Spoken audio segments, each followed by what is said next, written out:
Human papillomavirus, a silent pandemic. Subscribe and comment on integrative medicine. There is an invisible enemy that does not distinguish borders, races, or genders.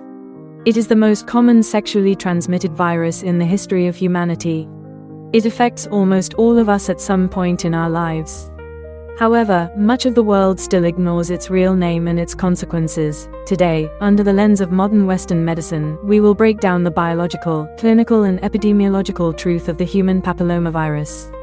Welcome to the definitive investigation on HPV. What exactly is HPV? It is not a bacterium, nor a fungus. It is a double-stranded DNA virus, belonging to the Papillomaviridae family.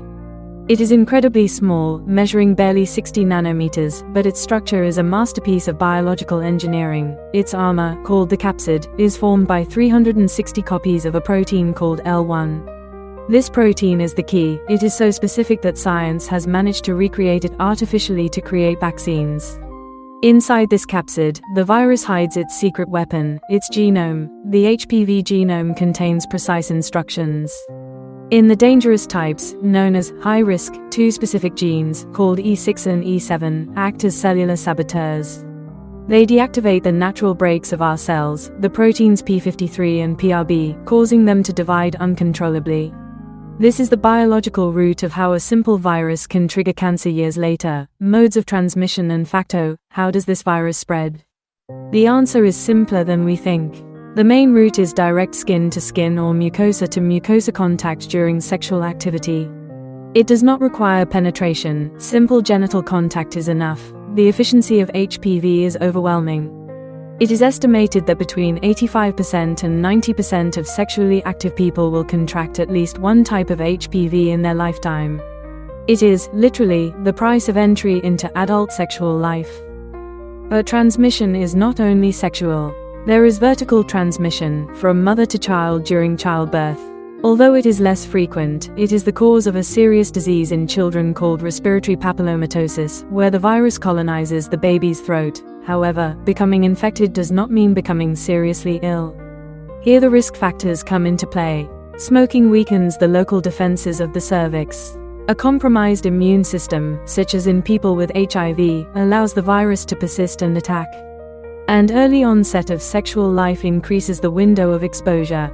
HPV is a biological lottery, but smoking and having low defenses are extra tickets to lose. Affected organs and symptoms. HPV is opportunistic.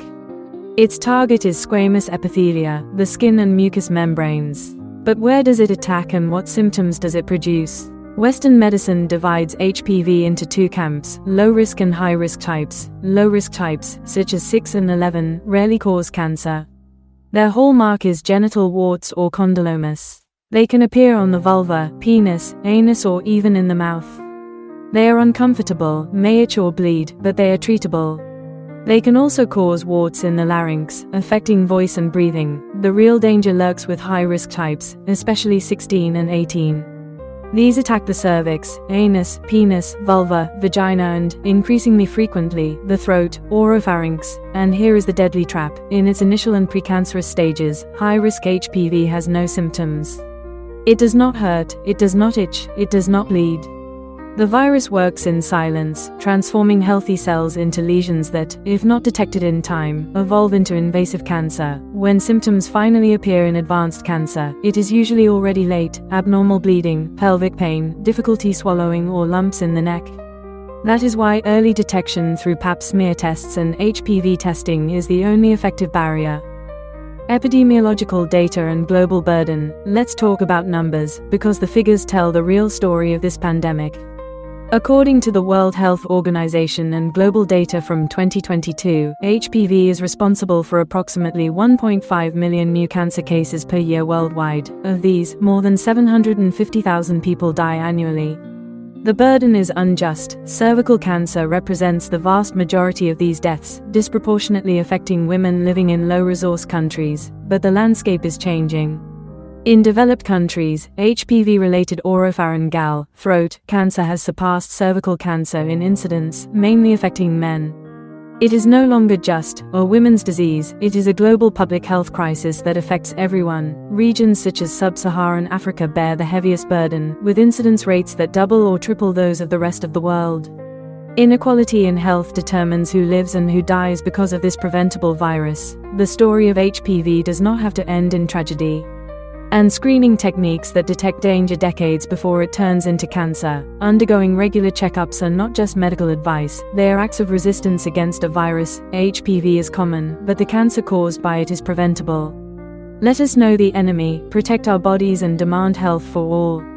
Because when science and prevention unite, the silence of the virus is broken forever.